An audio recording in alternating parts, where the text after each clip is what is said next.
হয়, প্ৰথমতে সদৌ অসম বাঙালী যুৱ ছাত্ৰ ফেডাৰেশ্যন আপোনাৰ BTR জোনাল সমিতিৰ ফালৰ পৰা আপোনালোকলৈ অভিনন্দন জনাইছোঁ। তো আমাৰ কথা হ'ল সদৌ অসম বাঙালী যুৱ ছাত্ৰ ফেডাৰেশ্যন 1990 চনত জন্ম দিয়া হৈছিল। উদ্দেশ্য আছিলে তেতিয়ালৈকে আমাৰ ডি ভোটাৰৰ সমস্যা আছিল। তো বিগত দিনত আমি কংগ্ৰেছৰ দিনত মানে সেইটো সমস্যা সমাধান হোৱা নাই। আমি গোটেই অসমৰ হিন্দু বাঙালী ৰাইজে ভাবিছিল যে বিজেপি চৰকাৰ আহিলে যে ডি ভোটাৰৰ সমস্যাটো সমাধান হ'ব বুলি। কিন্তু আমি বৰ লাজ পাইছোঁ বা আজি দুখিত যে আমাৰ ডি ভোটাৰৰ সমস্যাটো মানে এতিয়ালৈকে সমাধান হোৱা নাই। হয়, আমি বাঙালী হয়, কিন্তু অসম বিৰোধী বা অসমীয়া বিৰোধী মানুহ নহয় আমি। তো আমি আজি এই সামাজিক মাধ্যমৰ জৰিয়তে আপোনালোকক জনাব খুজোঁ যে খুব কম সময়ৰ ভিতৰত মানে সমাগত BTR ইলেকশ্যন, তাৰপিছত আহি আছে বিধানসভা নিৰ্বাচন। ঠিক বিধানসভা নিৰ্বাচনৰ আগমুহূৰ্তলৈকে যদি আমাৰ বাঙালীসকলৰ সমস্যা সমাধান নহয়, তেতিয়াহ'লে কিন্তু আমি ভোট বৰ্জনৰ আন্দোলন গঢ়ি তুলিম অসমত। তো আমি আপোনালোকৰ মাধ্যমেদি আমাৰ মুখ্যমন্ত্ৰী হিমন্ত বিশ্ব শৰ্মা ডাঙৰীয়ালৈ এই বাৰ্তা প্ৰেৰণ কৰিলোঁ যে আপুনি খুব কম সময়ৰ ভিতৰত আমাৰ অসমত বসবাস কৰা হিন্দু বাঙালীসকলৰ যি সমস্যা আছিল অতি শীঘ্ৰে সমাধান কৰক, নহ'লে কিন্তু আমি ভোট বৰ্জন বা আৰু অন্য কিবা যদি আমি আন্দোলন কৰিব লাগে, আন্দোলন আমি অসমত গঢ় দিম কম সময়ৰ ভিতৰত। হয়, আমাৰ 1990 চনত সদৌ অসম বাঙালী যুৱ ছাত্ৰ ফেডাৰেশ্যন জন্ম হৈছিলে। আজি চাব গ'লে যেতিয়া নেকি আপোনাৰ BTC চুক্তি যেতিয়া হয়, তেতিয়া BTC ফেডাৰেশ্যন জন্ম হৈছে। কোনো কথা নাই, আমাৰ সংগঠন আৰু 10-12টা সংগঠন আছে, আমাৰ বাঙালী জাতীয় সংগঠন। গোটেইখিনি আমি একত্ৰিতভাৱে আমি এই সমস্যাটো সমাধান কৰিব চেষ্টা কৰিম আমি গোটেইখিনি মিলি পেলাই।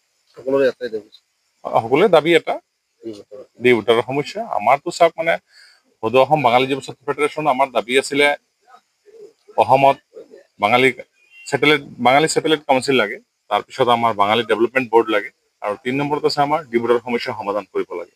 তো আমি প্ৰথমতে কৈছোঁ যে ডি ভোটাৰৰ সমস্যাটো অতি শীঘ্ৰে অতি সোনকালে সমাধান কৰক অসম চৰকাৰে, কাৰণ আমাৰ মূল সমস্যা সেইটো।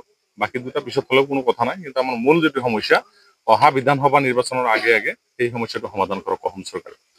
যদি সমাধান নকৰে কেনেকুৱা আন্দোলন সমাধান যদি নকৰে তেতিয়াহ'লে আমি ভোট বৰ্জনৰ আন্দোলন কৰিম। কোনো কথা নাই, বিজেপি কংগ্ৰেছ বুলি কোনো কথা নাই। আমি জাতীয় সমস্যাত মাত মাতি আহিছোঁ আৰু অনাগত দিনতো মাত মাতি যাম। ভোট বৰ্জন কৰিম, ভোট আমি কাকো নিদিওঁ। চাওঁ বিজেপিক কাক লৈ ফালে চৰকাৰ বনায়, আমাৰো চাব লগা আছে। ভোট বৰ্জনৰ সিদ্ধান্ত আমি লৈছোঁ, আন্দোলন গঢ় দিম। এইটো আজি গুৰেশ্বৰ বালাহাটিৰ পৰা এই আন্দোলন আজিৰ পৰা আৰম্ভ হ'ব। ভোট বৰ্জন। প্ৰথমতে মই নমস্কাৰ দিছোঁ আপোনালোকক।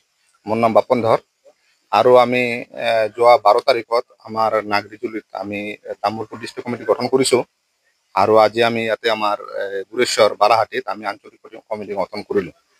আৰু আমাৰ উদ্দেশ্য এটাই যে আমি এই 2025 আৰু 2026 যি নিৰ্বাচন, এই নিৰ্বাচনৰ কাৰণে আমি আমাৰ এই দল সংগঠন যিটো আমাৰ আছে ফেডাৰেশ্যন, বাঙালী ফেডাৰেশ্যন, এই ফেডাৰেশ্যনৰ আমাৰ যিটো নেকি আঞ্চলিক, আমি গুৰেশ্বৰত আঞ্চলিক গঠন কৰিছোঁ, আৰু আমাৰ আঞ্চলিক গঠন কৰিবলগীয়া আছে। এই আঞ্চলিকবিলাক আমি গঠন কৰিম, আৰু এই আঞ্চলিকটো গঠন কৰি আমি আমাৰ এই সংগঠনটো মজবুত কৰিম আমি।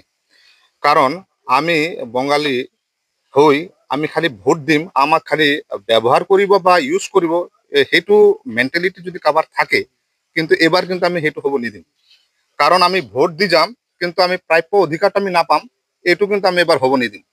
কাৰণ আমাৰ 85,000 ভোটাৰ আমাৰ BTRত আছে আমাৰ ইয়াতে, আৰু আমি প্ৰায় আমি বিজেপিক ভোট দি জিকাই থাকোঁ।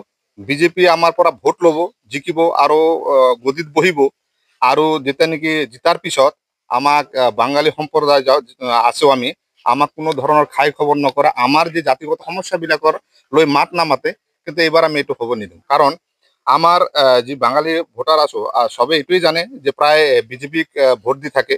তো বিজেপিত সঁচাকৈ যদি সঁচাকৈ আমি বিজেপিক ভোট দিছিলোঁ, কিন্তু এবাৰ আমাৰ কিন্তু এই মেণ্টেলিটিটো কিন্তু অলপ চেঞ্জ হ'ব। কাৰণ এবাৰ বিজেপি, BPF আৰু কংগ্ৰেছ নহয়, আমাৰ সমস্যাবিলাক যোনে সমাধান কৰিব, আমাৰ জাতিগত সমস্যাৰ কাৰণে যোনে আগবাঢ়ি আহিব, আমি এইবাৰ সিহঁতকে আমি মানে চাম। ভোট বৰ্জনটো নিশ্চয় হ'বই, কাৰণ যদি আমাৰ এই সমস্যাবিলাক যদি সমাধান কৰিব নোৱাৰে বা আমাৰ সমস্যাবিলাক যদি সমাধান কৰি নিদিয়ে, তেতিয়াতো আমি ভোট বৰ্জনটো কৰিম, এইটো নিশ্চয়।